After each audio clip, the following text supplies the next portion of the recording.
Hi there, my name is Marie. I'm an author and welcome to my channel. Today is story time. I'm going to be reading to you a section of chapter 1 from my romance novel, Celeste's Valentine, which is available on Amazon and Google Play as an ebook. And if you want to get a paperback edition like this, you can purchase it through Amazon. I put the links to my Amazon and Google Play stores in the description box below. So please support my work by purchasing one of my novels. And once you are finished reading one of my novels, please rate and leave a review on either Amazon or Google Play. This helps me tremendously by getting my work out there for people to see. And I also like to hear what people think of my work. Okay, so we're now going to do the first part of chapter 1 from Celeste's Valentine. Chapter 1. Celeste Edwards awoke to the sound of rain hitting her bedroom window. An odd sound for this time of year, as the timing was outside of the rainy season in Sedona, Arizona, where she calls her home. This unusual rain event means that there will be a change in the weather soon, and the temperature will start to drop. She remembered that it was the fall in the month of October, so the rain will not stay long, as they were dry and warm at this time of year. The brief inclement weather was just an anomaly in an otherwise dusty environment that she chose to be her place of residence. The rare rainy weather will not stop the tourist from visiting the mid-sized city nestled in the Red Rock Boots, which made her happy as the out-of-town visitors were her bread and butter per se. As an artist whose main focus was on canvas paintings, she relied on the people who visited the art gallery where her work was on display alongside other local artists. She was grateful that she was moderately successful, but this was not her only source of living income. In an arrangement with the owner, she worked at the gallery as part of the support staff to make ends meet. Like today in the afternoon, if she can get her butt out of bed. In her fog-filled mind, she wished that she would return to her deep slumber, enjoying her nice, warm, comfortable queen bed, opening her eyes for a brief moment as she looked around the dark room. She was trying hard to remember where she was. She has been exposed to so many different environments from her childhood, and she thought she was back on the East Coast, somewhere in one of the boroughs near New York City. But thankfully it was very quiet.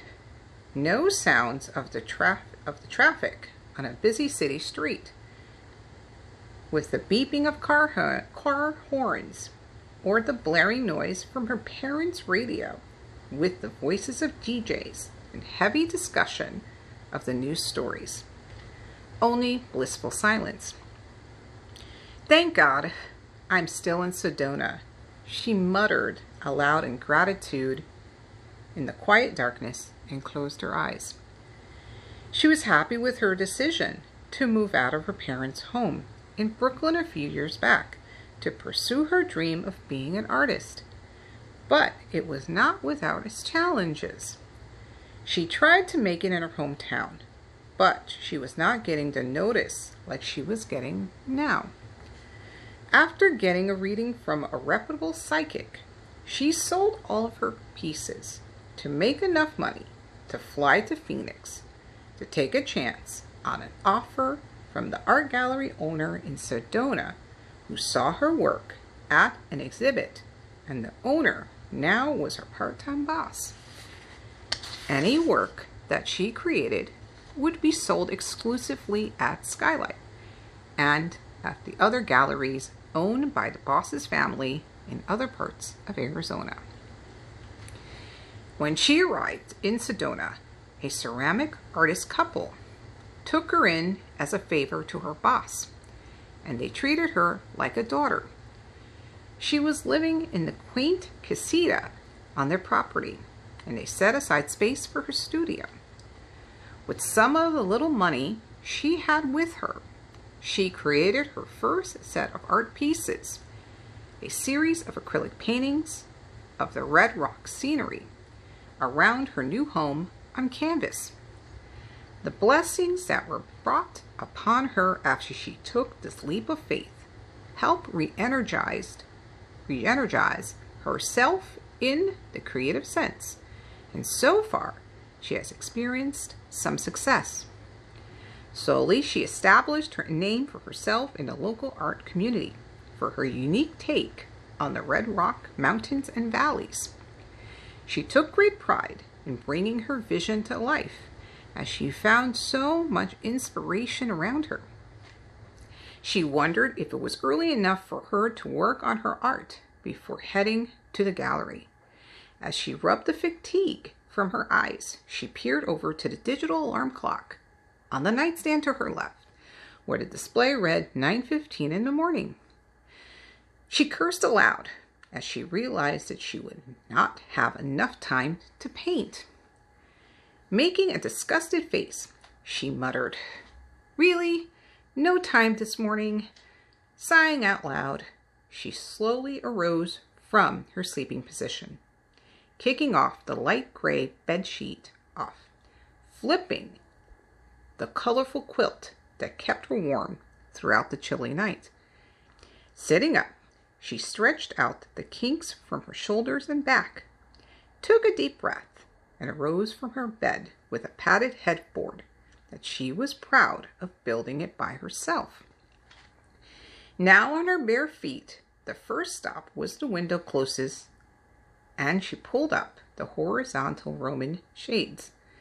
Inadvertently squinted her eyes, expecting some sunlight, but instead she was greeted by a cloudy sky. She saw the small puddles on the red dirt ground near her house and noted the dark gray skies above. It was raining pretty hard, for the water drops made little waves in the tiny pools on the ground. Her eyes adjusted to the gray light, as she was not a big fan of mornings, but made the best of them. Once in the bathroom, she flipped on the light, and the sudden illumination flooded the room, showed her tired 25-year-old self in the mirror. A Caucasian woman of Irish descent from both sides of her family. She had dark auburn, wavy hair that fell down her back, which was the definition of bedhead, blood-shot, moss-green eyes, and a round-shaped, sun-kissed, pale face with dark circles under her eyes. Her true form would attract Prince Charming. Okay, well, maybe not. This meant she was fully awake. Brushing her hair and splashing water on her face to refresh herself, she announced, "Time to get on with the day." After getting breakfast, then dressed, which made her officially ready for her day, she made the drive to Skylight Art Gallery, located in a hillside shopping center designed like a Spanish village located near the edge of Sedona. Walking to the gallery, dressed in a sage green, floral, print bohemian style dress that ended at her ankles, and a black knit kimono style cardigan that wrapped around her. Her feet were encased in black leather cowboy boots. Her hair was pulled back in a long braid, highlighting her neatly made up face. She placed her bag in the back room inside her locker, walked into her boss's office, which had warm ivory walls, a large picturesque window with the town in the background, with modern office furniture that looked industrial with the gray washed wood used as the materials. Her boss, the gallery owner, Elaine Parks, a petite woman of both Navajo and Italian heritage in her early 30s, welcomed her with a smile as she was in the middle of a phone call. Dressed in a pale pink, long-sleeve tunic dress, fitted black blazer, and matching black leggings, the woman had ink black hair styled in a pixie cut, highlighting her bright hazel eyes. "Ready for work?" she asked after she disconnected the call. Standing in front of the desk, Celeste replied, "Yes, I see we have a new vendor. This is something different." Elaine explained, "The psychic reader. Yes, she's on a trial basis. I met her at a few events and she has a good size following. So I thought I would give her a try. I updated all of our materials with her edition and she has already paid me for the month. Anything she gets for her services will be hers. She offered to read the staff for free. I already got mine." Celeste was curious. "And what did she tell you?" With a smirk, the other woman answered, "That I will be getting a new addition to my family." "Most likely another pet," Celeste quipped. "Don't tell my hubby," Elaine laughed, for they both knew that in addition to her furry family of 1 dog and 2 cats were possible.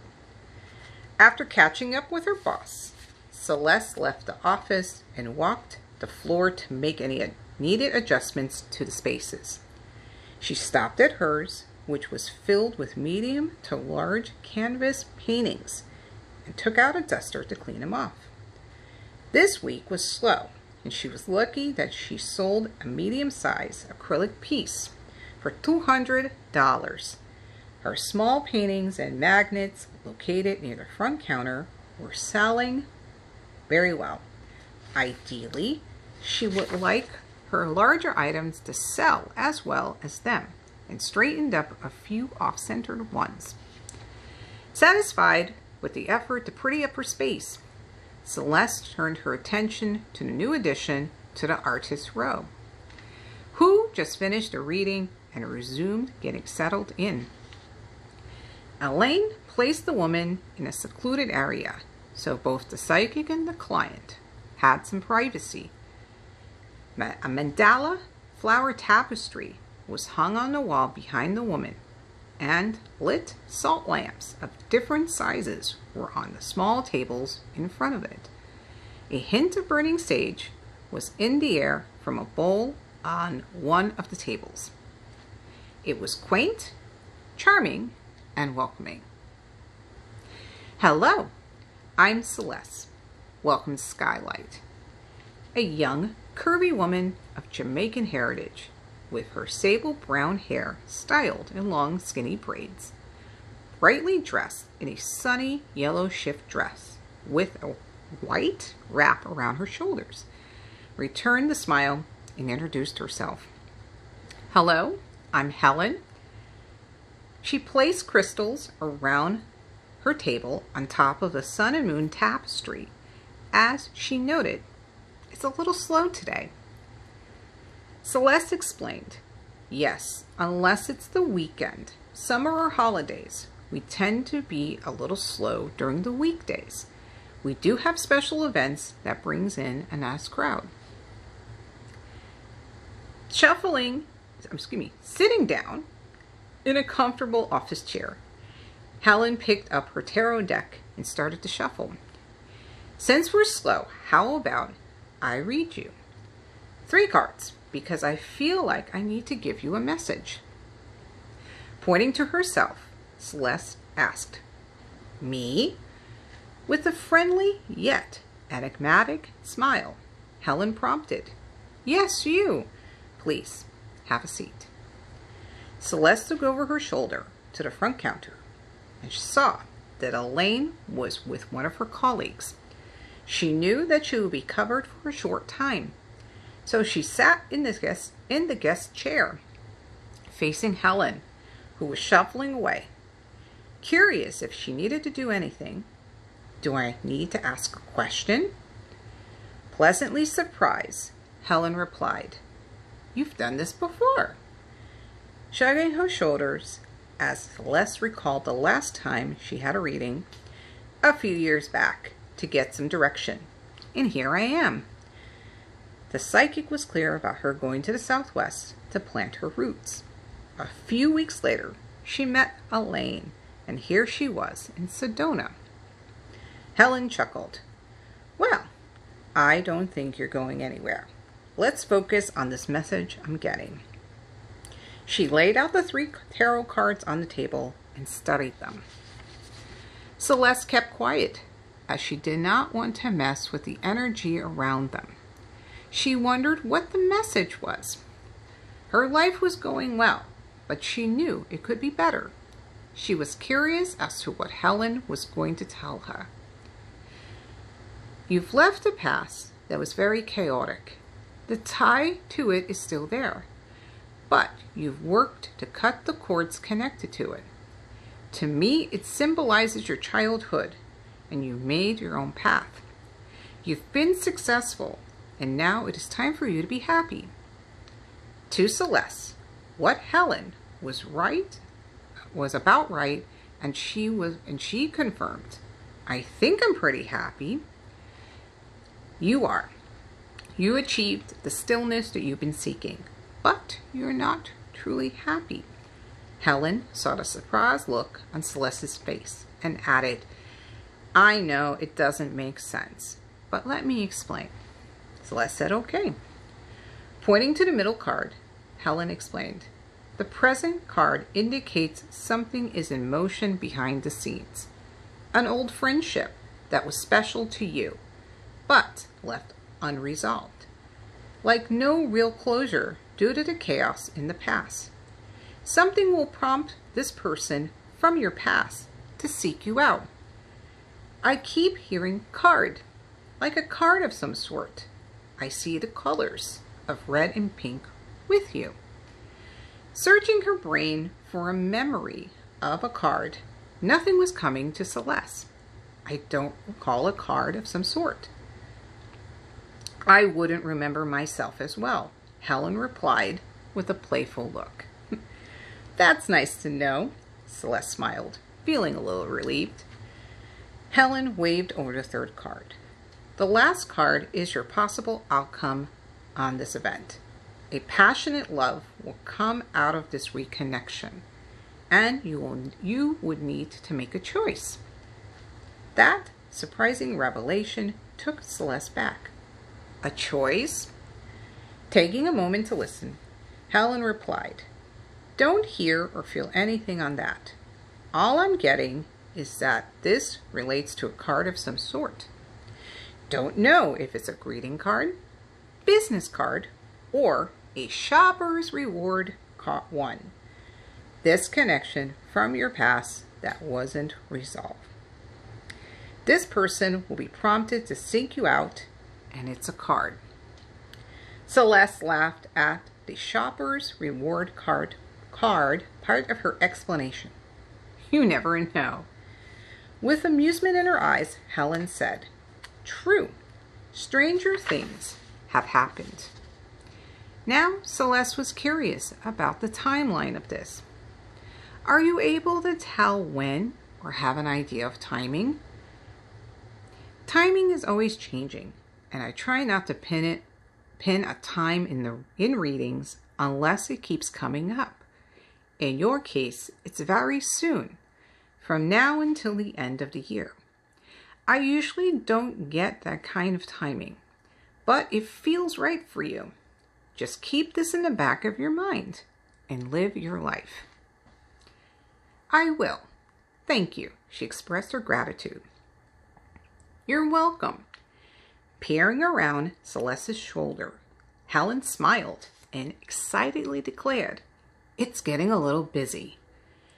Celeste for a moment thought whoever the old friend that she said was coming was actually here, which was both very disappointing and a relief at the same time.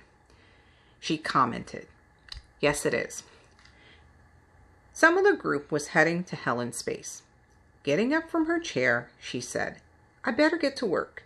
If you need anything, just let me know."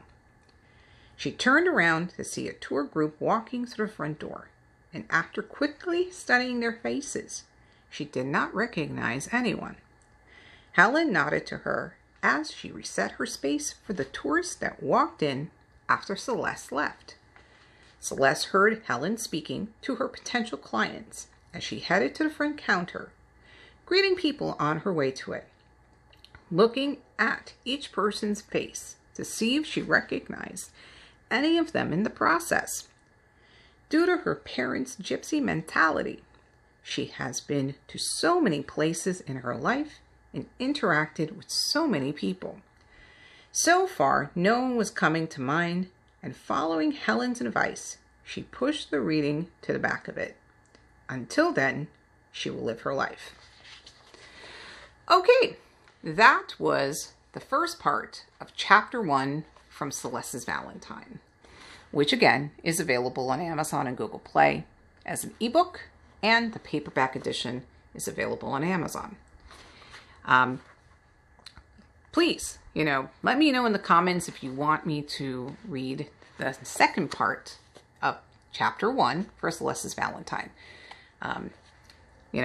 More comments there. I will be able to make more time to record the next part of Chapter 1, where we introduce the male protagonist, which is Cyrus. So, thank you very much for being here with me as I am reading to you from one of my novels.